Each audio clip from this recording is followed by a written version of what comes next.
And we're back. This is the Good Things Jackson Show. Hope y'all are stuck around after that break. Of course, we want to thank Dr. Lori Brown Gordon of the FIT program for being here with us. And again, if you're interested in that, make sure this will be up on YouTube a little bit later. So if you missed all of that information and all of the emails and the numbers, it'll be up. So make sure that you're checking that out on the YouTube page. It's youtube.com/Brad Kamikaze Franklin. It's youtube.com/Brad Kamikaze Franklin. If you're watching us live right now on Facebook on the Good Things Jackson Show, there should be a link to it somewhere on the video. I don't know what it is if you're looking at it on your end, but there's a link to the YouTube page and you'll be able to see that. You'll be able to see all of the past interviews as well. We are on Facebook, we're on Instagram as well. Make sure you follow the Good Things Jackson Show. I do want to say we were scheduled to have some other guests with us today. We were scheduled to have Melanie Sanders and Pia Lejar, who are going to be joining us. They're two of the hosts of the upcoming event that you guys have been hearing about. It's a really big thing, a huge thing for the city of Jackson. Debate night that's going to be happening on November the 24th at Center Stage. Melanie fell ill this morning, so she was not able to be in with us. So we're going to reschedule Melanie and Pia. We're going to get them here in the studio to talk about debate night. But rest assured, we're going to have all of the hosts of that event are going to be in here at some point. Melanie, Pia, the Vibe Controllers, Merk B. Williams, Cocky McFly, Queen's going to be in here. Everyone's going to be in here to talk about that event. So if you haven't seen the promo for it, you've probably been under a rock somewhere. But November 24th is going to be happening at Center Stage. Debate nights, little play on date night, so make sure you're going and checking out that information. So get well soon. Melanie Sanders, we're going to have Melanie and Pia back in here on the show really, really soon. But they were scheduled to be here today, but they're not here. So if you tuned in to hear them, don't worry, because we're going to have them on here real soon. So make sure you check back and make sure you go to all of the social media pages and check that and make sure that you find out when they're going to be here. Now, in the studio with us now, she is rejoining us because we did say when she was here previously that we're going to be getting some updates on this bill. This bill caused a lot of controversy, and it had the state of Mississippi and particularly the city of Jackson in a headlock for several months because people were very interested in what was going to be happening with House Bill 1020. All right, the Mississippi Center for Justice has been at the lead and at the head of litigation to try to stop this bill from coming to fruition. There have been some small victories and some small gains, so we have some updates on that. We have Ms. Paloma Wu joining us from the Mississippi Center of Justice. Thank you for being here. Thanks so much for having me. All right, so let's go back for those that are listening again, because I always like to give context, because inevitably there's always somebody that's brand new that didn't have any idea about what's going on. So talk a little bit about House Bill 1020, what the bill is, when it was passed, how it came to be, and why it's bad. And then we'll talk about the gains that have happened in the past few months. Go ahead. So as you had us on here before to talk about the legislature this past session, beginning of the year, came out really strong with a bill. It was called HB 1020 at the beginning. Later on, it kind of split into two bills, HB 1020 and SB 2343. I'm going to talk about both of them. Mm-hmm. It was a very extraordinary, unique, historically unique way to try to use state power to take over local political authority. Mm-hmm. It began as a bill to try to segment 80% of all white people in Jackson out into an expanded capital complex improvement district sort of area. They give them their own court system of unelected judges, essentially allow white state officials to appoint white people to govern the white part of Jackson. And because, you and other people, raised such alarm about what that would mean, we had a coalition of people, Jackson Undivided Coalition, and a lot of very concerned residents, as you know, really come forward and were able to change the worst version of that bill into still a bad version, but much better than the first one. So we were left in HB 1020 with a court's version of a kind of Jackson takeover, and then an SB 2343 with the policing version of state takeover of Jackson.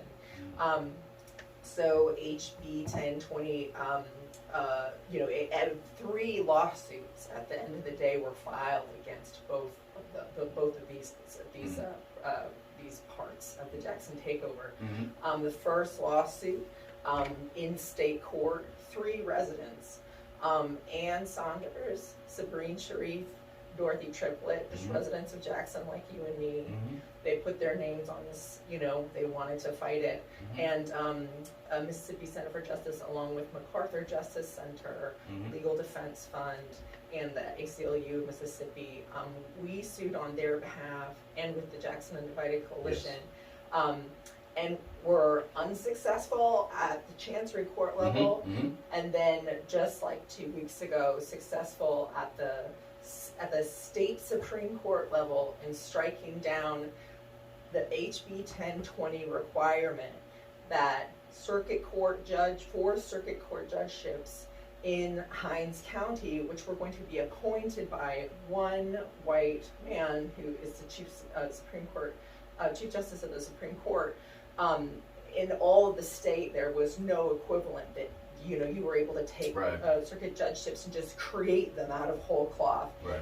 The state constitution says circuit court judges shall be elected. Mm-hmm. So we were able to strike down that portion of 1020 that required the appointment of 4 circuit court judges. And then the HB 1020 also included the founding of a new state-run municipal court. So Yeah. it's like Yeah. usually you have a municipal court in a city. Yeah. It's it's controlled by Right. people in the city. Right. So this novel court called the CCID, Capital Complex Improvement District, Mm-hmm. it's sort of a version of a municipal court. And all courts in the Mississippi system under the Constitution, they're appealable to a higher court. Yeah. And the legislature kind of created this Frankenstein mess, the Yes. court, Mhm. without an appeal. Mhm. So we were not successful in striking down the existence of the CCID court. We were successful in the court finding an appeal to a county or circuit court, so an appeal to an elected, locally controlled court. So, because there's a lot of layers to that, and I think when people hear the legalese, I don't want them to get lost in it. So the CCID, the court system that was set up per 1020 is still going to stand, but the provision in it that allows for them to appoint judges was shot down. Is that what you're saying? It's a little different. The first version was the CCID was going to be about a third of the city, and there were going to be probably multiple courts that controlled all kinds of law, Mhm. like every kind of law, Mhm. civil and criminal.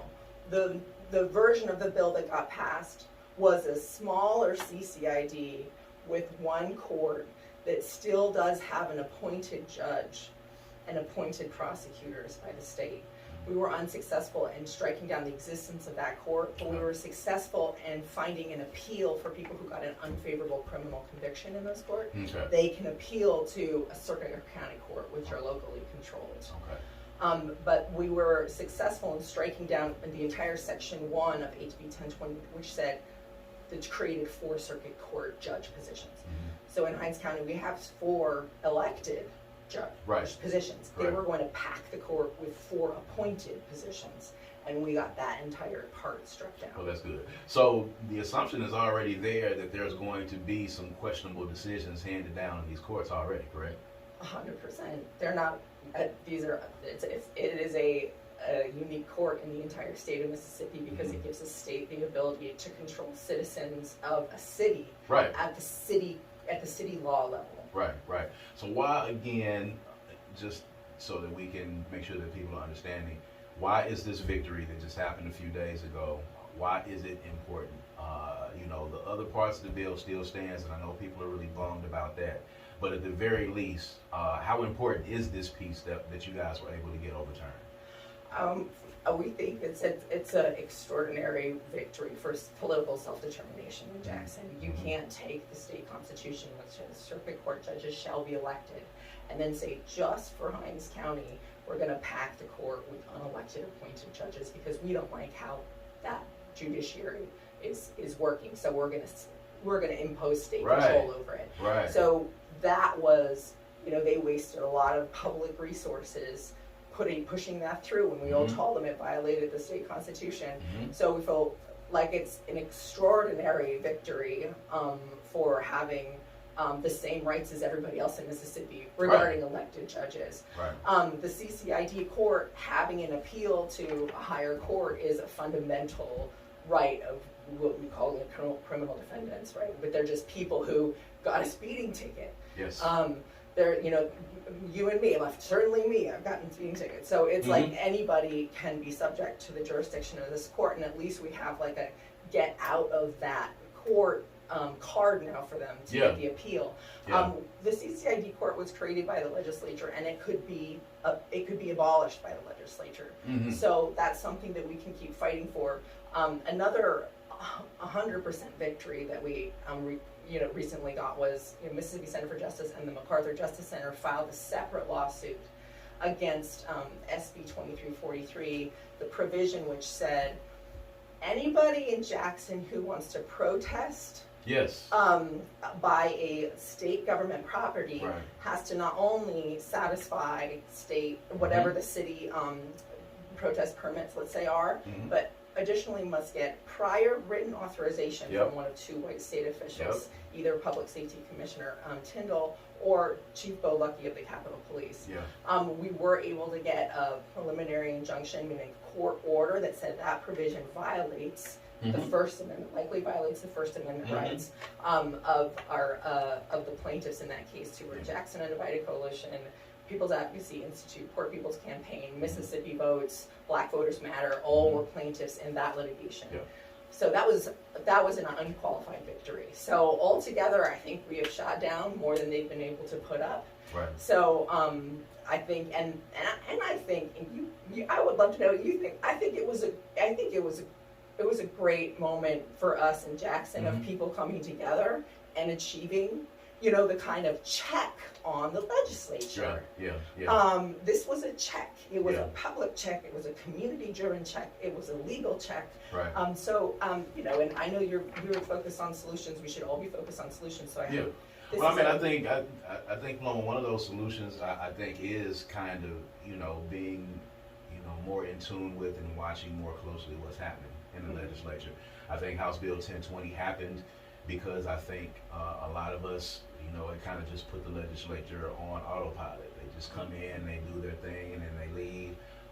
We know, and I had a lot of the representatives and senators on this show, a lot of them have said that this is probably the most toxic, probably, the most tumultuous session that they had ever been in. I think Senator Horn, who has been in that body for several years, said this was probably, one of the most toxic sessions that he had ever been a part of. But we know what's happening because with Jackson, Mississippi being in the news for the water system, and Jackson, Mississippi being in the news for several things, mostly negative things, now suddenly the legislature wants to come in and quote unquote they want to help. Well, you and I both know that there have been asks in the past for help for many years. So I think it was good. I think, a lot of people were disappointed that the bill did not get summarily shot down all the way across the board.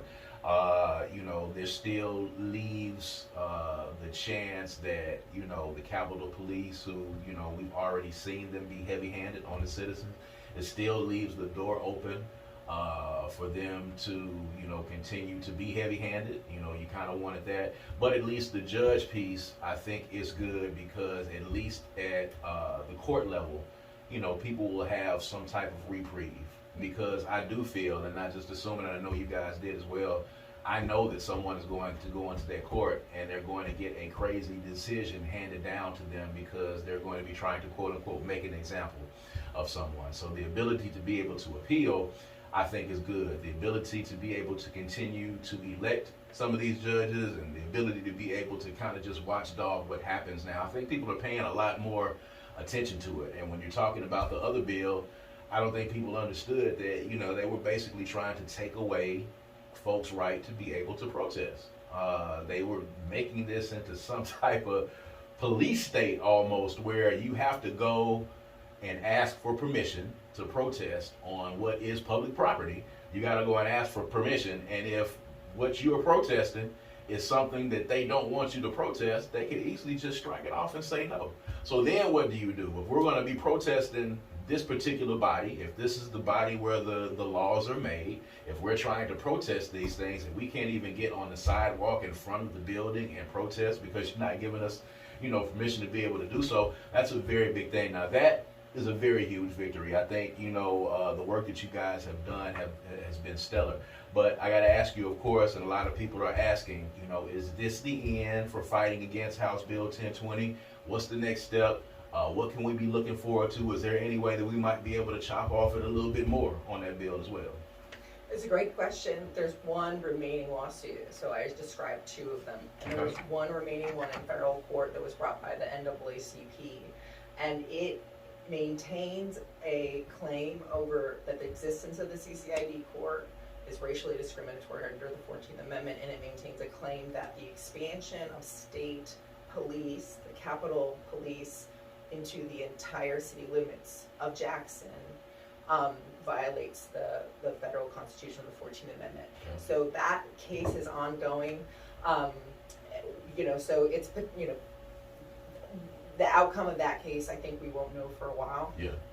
But that one is still ongoing. It doesn't have any orders in place to stop the CCID court from, unrolling beginning of 2024. Right. And we, right. know on July, the provision in SB 2343 expanding Capitol Police jurisdiction citywide. That happened, and I think anybody who's been driving around Jackson can tell. Oh yeah, absolutely, absolutely. Yeah. So there's that, and while you're talking next, I'm going to pull up a link. We have a survey for people, anybody who's had a Capitol Police encounter, Absolutely. and they want to tell us about Please it. give us that. We need that.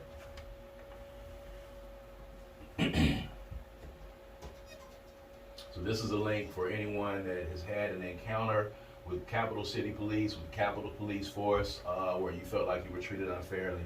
There is a link she's going to give us for you to be able to reach out. And I'm pretty sure that somebody listening right now that would love to get a hold to that link. Have y'all been dealing closely with people, or maybe have y'all been having any correspondence with people that have been having some issues already, personally? I think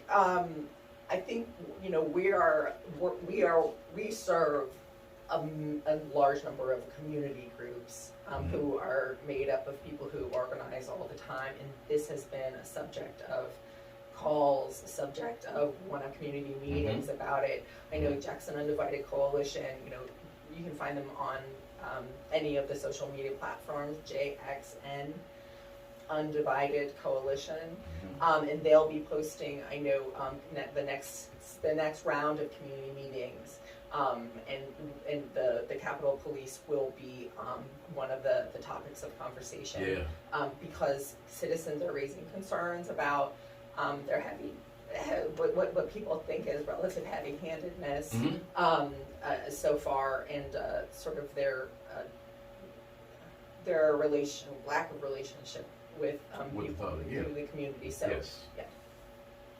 And I think, purposefully not, building a relationship with the community, I can think that kind of leads to the heavy-handedness of that as well. Has anyone contacted you about police chases? I know that has been a huge issue. Is that something that would kind of come across the plate of the Mississippi Center for Justice as well? I think because it's been such a concern of the community, it's a concern of ours. So if people have had those experiences, we really do want them to. We really do want to hear from them. This survey is from us and everybody that we work with who wants to know this. So this is what's called the short bit.ly version. Okay. So it's bit.ly/stop-CCID. Now that is about the Capitol Police Survey. We named it at the time because it was all one, but it's bit.ly/stop-CCID, and I'll provide you with the long link that's clickable for them. And we'll put that up on our page too. That's the short link. That's the bit.ly link. And what is it one more time? bit.ly/stop-CCID, and that is a Capitol Police Survey. Stop CCID. So of course, those of you that use the bit.ly link, the first part of that link. So Stop CCID is what you will be looking for if you want to look that up. That is a survey. If you've run into or had a run-in with the Capitol City Police, That is what you can use to kind of reach out and get this information to folks. And they are compiling these things, and we have to make sure that we document all of these things that are going on. If you've had an encounter, if you've had a run-in, if there's been a chase, if there's been any improprieties at all whatsoever, I think it's important just as much as we want to be concerned about stopping crime in the city of Jackson, which everybody is. There's not one person that you're going to run into that does not want to, try to do something to curb crime. But there also must be a system of checks and balances in place for law enforcement as well.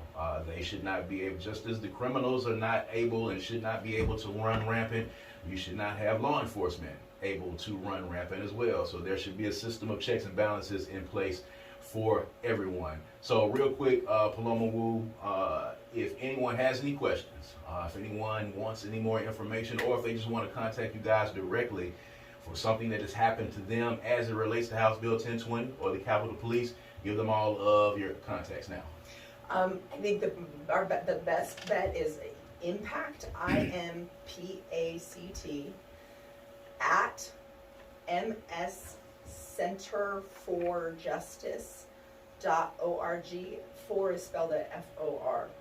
So you can also go to Mississippi Center for Justice's website, but you can also email us at impact, IMPACT, at mscenterforjustice.com. And I will also give you a link to a packet we put together for legislators on community-based work that's addressing public safety, by people in Jackson, for people in Jackson. It has a lot of great information. And we're going to have all of that up on, of course, on our social media pages. So, of course, the folks at the Mississippi Center for Justice always are emailing the information. They'll get that to me, and I will make sure that you guys who are listening will make sure that you guys have that information. It'll be up on our page really, really soon. As soon as they get it to me, as soon as they email it to me, I'll make sure I get it to you guys as well. But please keep your eyes on House Bill 1020. People are still fighting. They're still litigating. They're still going to bat for the city of Jackson so that, we can continue to make sure that we've got a system of checks and balances in. We're going to be paying close attention to this as we are getting ready to inch up closer to another legislative session. So hopefully things will be different this time around when the lawmakers come back to Jackson, Mississippi. But we're going to keep our eyes on this, and we know that the Mississippi Center for Justice is doing the very same thing. Paloma, thank you for joining us. Thank you for having us. We appreciate it. Thank you. And thank you guys for joining us again on another Sunday. Hope you have been informed and hope you have learned about some of the good things that are going on in the city of Jackson. So make sure you're contacting Jackson State University and the FIT program and the Mississippi Center for Justice. It's a lot of good things. We're going to change the narrative about this city. We are not who they say that we are. I don't care who does a segment. I don't care who puts it where. This is a great city with great people. We've got challenges, but we're also offering solutions. So for everybody here at 97.7, this is Brad Kamikaze Franklin. This has been The Good Things